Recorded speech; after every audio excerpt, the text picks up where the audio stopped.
Hey everyone, we're going to have a look at Laan Sao, part 1 today. So the Laan Sao is one of the intermediate blocks which is used for defending the top of your head. Okay, the ones that you did before in foundation, Pak Saos, Tan Saos, these are not sufficient if somebody comes straight down. Now it is a rarer occurrence that somebody is going to come straight down top of your head, often quite common if somebody has a weapon though to do this kind of movement.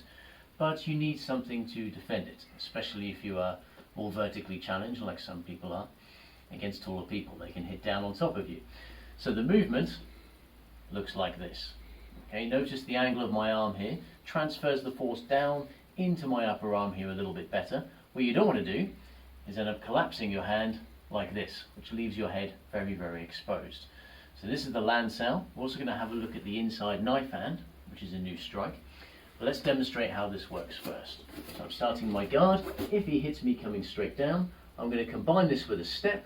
I'm going to bring this arm up to defend me. Notice how I've tried to let this deflect down towards my elbow and even moving off the side, because this part of your block is much stronger than this part. At the same time, I can combine this with the knife hand. Now this knife hand is a very, very strong movement, but you do have to get it right. I'm using the part of my hand here on the side of my little finger. Okay, it swings round with a slight arc. And you must make sure to get your wrist position correct.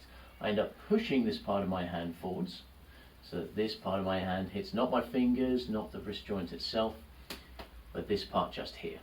Okay? If you end up turning it too far round, you can end up hurting the back of your hand. There is a bone in here that is not particularly strong, so do make sure you get the angle of this just right. But we'll look at this in more detail as we go. Okay, so let's do one more demonstration. He comes straight down. I move off to the side, defend the top of my head, and then I can attack in this position like so.